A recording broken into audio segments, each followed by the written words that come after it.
2015, the Hyundai Sonata is available with 3 different 4-cylinder engines. Base models use a 2.4-liter engine that makes 185 horsepower and 178 pounds-feet of torque. There's also a 2-liter turbocharged engine that makes 245 horsepower and 260 pound-feet of torque. Finally, a new Eco model comes in with a 1.6-liter turbocharged engine that makes 177 horsepower and 195 pound-feet of torque. You can get the 2.4-liter and 2.0T powered models with a 6-speed automatic transmission, while the Eco model comes exclusively with a 7-speed dual-clutch transmission. There's no doubt that the old Sonata, with its coupe-like look, was really edgy when it debuted 5 years ago. But these days, practically every midsize sedan has an injection of style. So, Hyundai had to do something to make its car stand out again. The new Sonata now has a more premium look, thanks to standard LED daytime running lights and a subtle rear spoiler. Other available exterior highlights include chrome accents on the handles, window surrounds, and exhaust tips, as well as alloy wheels that range from 16 inches to 18 inches in diameter. However, the real story here is that the Hyundai Sonata now offers features that are usually reserved for luxury cars. Things like an automatic high beam sensor that will prevent you from blinding oncoming traffic with your headlights. There's also a smart cruise control that can stop for you in traffic, which will make commuting so much easier. Still not impressed with what Hyundai is offering with the new Sonata? Well, wait till you see what they have for us inside the car. This is where the Sonata really delivers, with interior design.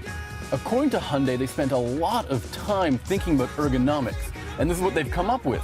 A new, grippier, thicker steering wheel, and this gorgeous horizontal layout for the controls, which is far more easier to use than the old vertical layout.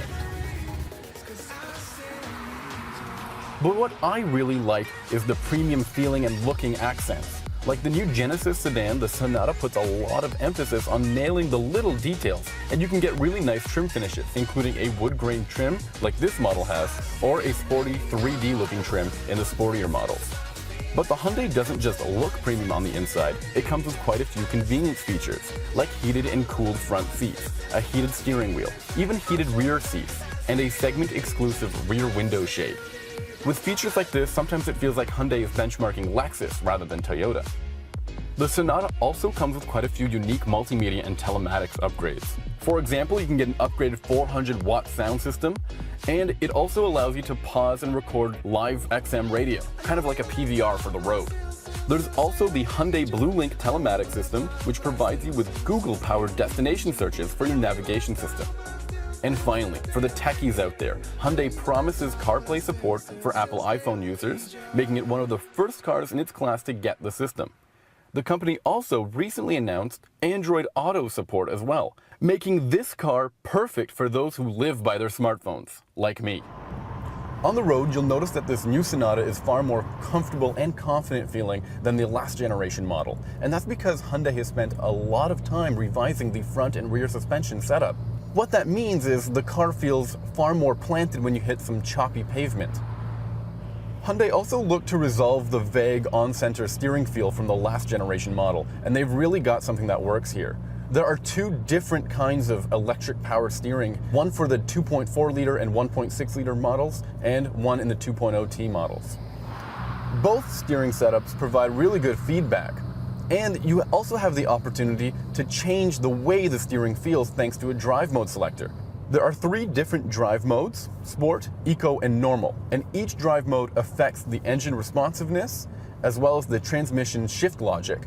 There are also 2 different steering setups, one that's looser and one that's far more tactile.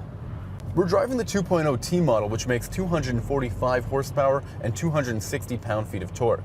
And both of those numbers are a bit lower than last year's model, but the trade-off comes with drivability. The car feels far more responsive.